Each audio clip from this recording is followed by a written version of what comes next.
The Miami Dolphins have a young star on their roster, and that is running back De'Von Achane, who just wrapped up his second season in the league after being a middle-round pick out of Texas A&M in 2023. He has been a revelation for Miami, and the reason why we are actually going to talk about this on today's show, I am Nic Rohloff, is Pro Football Focus. They put out their annual and yearly 25 and under list. Top 25 players under 25 in the NFL. And De'Von Achan was on the list as their 21st ranked player, which I thought was a pretty solid praise for Achan, who has been one of the most dynamic running backs in the league over the past 2 seasons, has dealt with injuries, but has put up some pretty gaudy numbers in both the run and passing game. So I wanted to talk about what I expect from him in year 3 and in the future, and as well as look back at his first 2 seasons in the league and why Miami does have a young star on their roster. But I want to show Devon some love as well. Want to support De'Von Achan and show him that Dolphins Nation loves him and appreciates him? Hit that thumbs up icon. If Achan happens to look up his name on YouTube and comes across this video of us hyping up, I want him to see that we are big-time fans. Hit that like button right now to support De'Von Achan.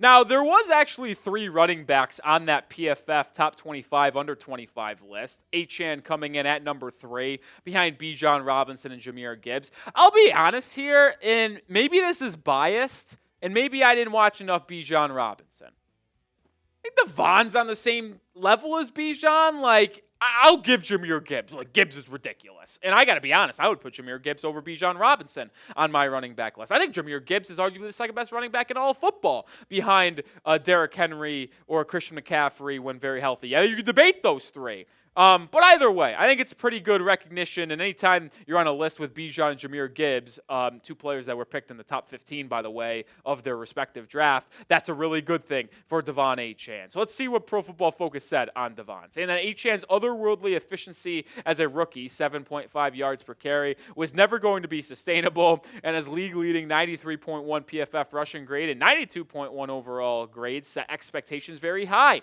heading into year 2. Understandably, his 2024 season wasn't quite to that rookie year level, but that shouldn't take away from how good he still was. Achan still ranked 13th in both PFF overall grade, 81.6, and PFF rushing grade, 82.8, as a top 10 player at his position in PFF WAR. And I think another cool thing they added to their article where they said that is they gave him a 3-year grade. Now, obviously, he has not been in the league for 3 seasons. 91.3 was his year 3 grade. Average WAR since 2022 is 0.13. If you don't know what WAR is, it's wins above replacement. So they're, according to Pro Football Focus, the way they measure it, they're saying that Achan on a gamely basis adds 0.13 wins per game, which anything in the positive is good in my books. But Achan's been absolutely phenomenal through his first 2 seasons. He has had 800 rushing yards or more, double-digit touchdowns, and this is accounting for both rushing and receiving, by the way. As a rookie, he had 8 rushing touchdowns, 3 receiving touchdowns. As a second-year guy this past season, he had 6 rushing touchdowns, 6 receiving touchdowns. You see the stark contrast in terms of his yards per carry. I think a lot of that can do with, honestly, the overall fact the offensive line for Miami was severely terrible or bad compared to 2023, losing Robert Hunt and replacing him with Robert Jones, Liam Eichenberg. But look at the difference in receiving. He's just one of the most dynamic backs in the passing game that the NFL has, almost tripling. I think he had, my quick math. No, it's not a triple? No, just under a triple in receptions. But he did, in fact, almost triple again his receiving yards. So he took an exponential growth in terms of his receiving game, which makes him one of the most dangerous backs when you pair up with the fact that he can still tote the rock as well. And I wanted to do this exercise because I believe this is going to be a lot of fun, and I can't wait to see the answers down in the comment section. De'Von Achane is the best Miami running back since blank.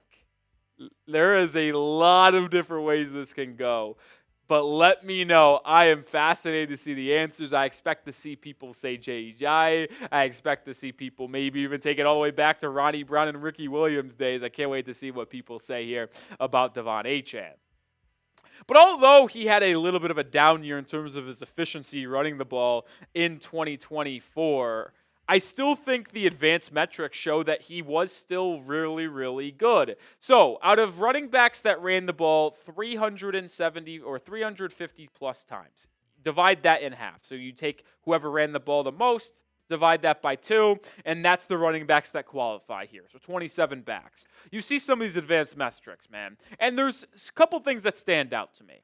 One of them is that he is without a doubt, right now in the NFL, the best pass-catching running back in terms of his receptions, his receiving yards, yards per route run, being 6th out of 27. But there also is a couple things that stand out to me. One, he is a home run hitting machine. You see that breakaway percentage on the bottom left, 7th out of 27 at a 31.5% rate.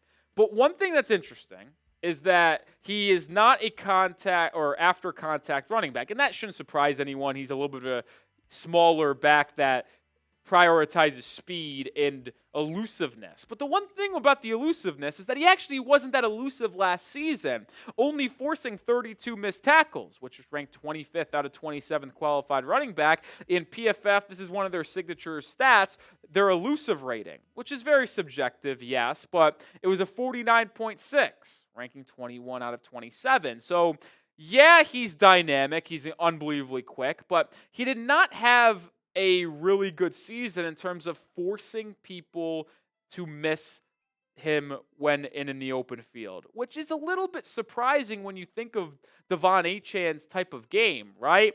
Now, the other thing that I think you could draw from this without question is that he is the best receiving back in football. He is the new Alvin Kamara, if you will.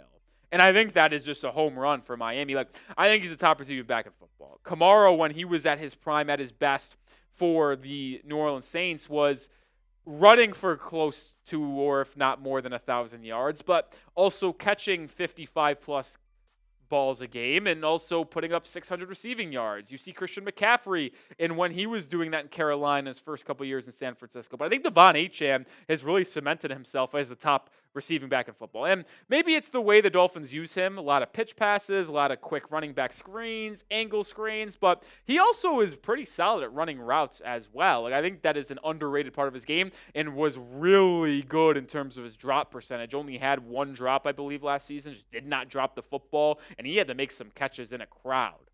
Now, the other thing that is interesting with De'Von Achane is his rushing yard per carry in direction. And I've talked a lot about this in terms of if it is on the running back, if it is the offensive line that deserves blame, but it also is a good kind of point to look at the run distribution that the Dolphins offense had and who they should run behind more. Like, one thing that sticks out to me without a question in terms of running the ball is that the 2 spots he got the most carries at was outside the tackle in the right and left side, LE and right E. What does that mean? Well, that's not just running behind the or left end and right end per se, right? Because when you look at left tackle, that is outside of the left tackle, right tackle outside the right tackle. That's in between the right tackle and tight end.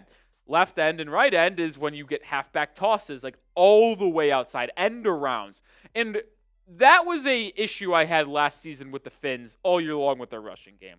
One, they were not able to run up the middle because their interior offensive linemen with Liam Eichenberg and Robert Jones stunk, but they also just tried to do way too many halfback sweeps and halfback tosses. It drove me up a wall. You see, when they actually just use Achane in terms of stretch zone runs, running behind Armstead, running behind Austin Jackson when he was there, 5.9 yards per carry, 7.3 yards per carry. No shock that he struggled up the middle left, middle right, in between the center left guard, center right guard, due to his just small stature. But, like, can we dial back the halfback tosses and end around De'Von Achane a little bit? Let's use him more in zone runs between the left guard, left tackle, stretch zone runs to the outside shoulder of the offensive tackles. Like, let's do that rather than the tosses a little bit. Now, let's not eliminate the tosses, but let's just dial it back a little bit here.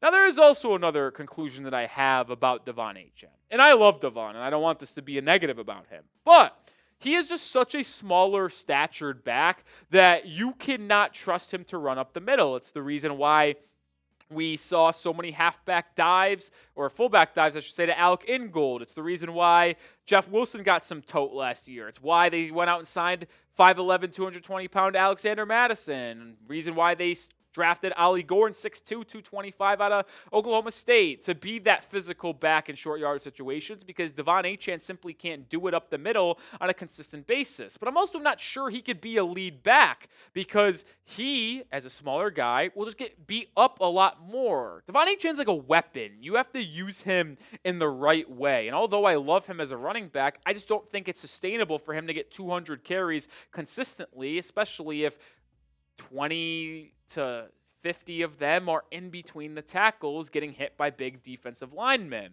And his injury history is already mounting up just slightly over his last 3 years. Now, we could take it back to his final year at college, because in November of 2022, he suffered a foot injury against Florida that cost him 2 games in his final year for the Texas A&M Aggies. But then as a rookie, he missed 5 games. He had a shoulder sprain that forced 1 game miss. Then he had a MCL sprain in October that forced him to miss 4 games. Now, we didn't miss any games last year, which was a very good sign, considering his usage rate went up a little bit. But he did have an ankle sprain in September, and he did suffer a concussion in Week 5 against the New England Patriots. Luckily, he did not have to miss that game. But either way, there is concern, at least from my end, about using him as a lead back 200-plus carries due to his size and already piling up a couple of injuries here over the past 5 or 3 years, I should say.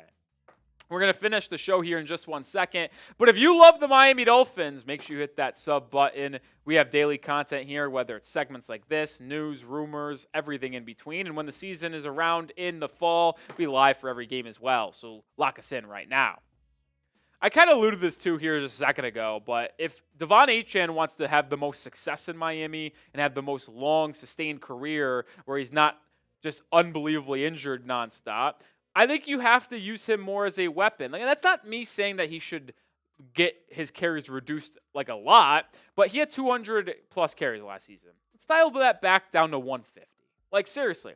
Take 50 carries away from Achane. We'll still use him a lot in the passing game. We'll probably have more than 50 catches this year. And you can distribute those 50 rushing attempts between 3 really complementary backs. Year 2 breakout candidate Jalen Wright, Alexander Madison, rookie Ollie Gordon. Like, you have, I think, one of the most well-rounded and complete running back rooms in the NFL, where you have a mix of pass-catching ability in Achane, the speed and physicality mix of Jalen Wright, the in-between short yardage physicality backs of Madison and Ollie Gordon. Like, I just love this room. I would argue it's the best room the Dolphins have. Like, I really do. Like, it's either that or edge rusher, I think, at this point. But I also expect and want to see more of Jalen Wright. Listen, Miami prioritized drafting him in 2024. They did. They traded a 2025 third-round pick to get him in the 2024 fourth round. So they clearly have an idea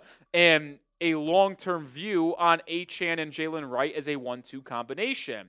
And especially when you look at what the Dolphins did last season, they ran 21 personnel, 2 running backs, 1 tight end, 29.4% of the time. Second highest rate in all of football, only trailing Kyle Shanahan and the San Francisco 49ers. The league average is 6.2%. So yeah, 2 running backs see the field quite a bit. Now, whether that is De'Von Achane and Alec Ingold, whether that is Achane and Jalen Wright, Wright and Ingold, whatever combination you want to throw out there. The point is, 2 running backs saw the field the second most for the Dolphins in the NFL last year.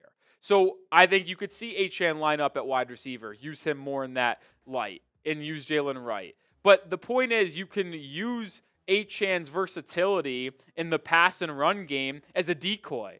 You could send him on a flat, and some people might be like, oh, is he coming in for a screen? Is he running an angle route? And it's actually misdirection pitched the other way to Jalen Wright. Like, there's just so many different ways you can use Achane, even if he's not getting the ball, which is only going to benefit Jalen Wright, who is expected to get a larger role in year 2, and I'm excited to see it. Rounding out the show here in one more second, but make sure you get your Dolphins hoodies on sale. Clearance, $40 off, half off. Chatsports.com/Dolphins hoodie. I love this design. I say it every time. Got that white, aqua, orange accent, the palm trees, the Dolphins logo. Chatsports.com/Dolphins hoodie is the link. It's in the description and comments of today's video. Grab yours right now before they run out of stock because they are $40 off. But I mentioned the carry and usage rate of De'Von Achane last season. Since Mike McDaniel became head coach and play caller for the Dolphins, there has been a clear direction of how he wants to use his lead back in comparison to his backup. The last 2 seasons, it was Raheem Mostert in 2023, Achane in 2024. Both got over 200 carries. And then the backup was at 103 and then 85. Raheem Mostert in 2024 was De'Von Achane in 2023. So to me, I think the best way to go about kind of the running back usage rate, and I mentioned it, you have a very complimentary room. Why not move De'Von Achane's carries from 203 in 2024 to, let's just say, 150, 160? Bump Jalen Wright, who I have a lot of high hopes for, up from 68 carries to 110. And maybe that's just a 50 to 50 rate, but you can also do 68 carries to 110 for Wright. You can give Madison 50 carries, Ali Gordon about 25, 30 carries throughout the year, and De'Von Achane 175, 160. I don't think that's a lot. I don't think it's taking back him. I'd make the argument doing that is actually more beneficial for De'Von Achane than it would actually hurt him. Why do you ask that? Well, when you get less carries and less usage, you'll be more fresh. You'll be able to not get injured as often. It just makes more sense to me to use your backfield in that type of way. But as we close out today's show, I want to get the thoughts of the Dolphins fans. Can De'Von Achane be a lead back in the NFL? 3 down, 200-plus carries every single year type of guy. I think he could, but I also don't think he would have a long career. I think it'd be 6-year career rather than hopeful 8 to 11-year career. Let me know your thoughts down below. Final word on today's show. As I just mentioned, you have such a good collection of running backs, man. I think it's top to bottom, the most complete and well-rounded room on your entire roster. I really do. The 4 starters you have between Gordon, Achane, Wright, Madison, it's just solid. Use them all. Keep them all fresh. Prevents injuries, keeps them explosive, and I think the Dolphins are going to be a team that tries to run the ball a lot more this season than last year. It's why they went out and drafted Savi Inaya. It's why they added James Daniels. They solidified that offensive line, at least we hope, with their current plan. You do that, maybe you become a physical football team, and you could just pound the ball down your opponent's throats at the end of the game, run out the clock, and wear them down. I think that's a real possibility that this offense kind of puts that on their back and wants to have that more of an identity this year. And then when you still have Jalen Waddle, Nick Westbrook-Ikini, and Tyreek Hill, those front 7 start to come in when you run the ball effectively. Now you get those play-action one-on-one deep shots of your speedy wide receivers. You're just going to have a more well-rounded offense, man. I can't wait to see it. All right, I'll do it for today's show. Make sure you are subscribed to the channel for daily Miami Dolphins content, videos every single day, sometimes 2 a day. So if you want the most around this Dolphins football team, join that channel. If you're still watching now, well, you obviously like what we're doing to some degree, so make sure you are subscribed.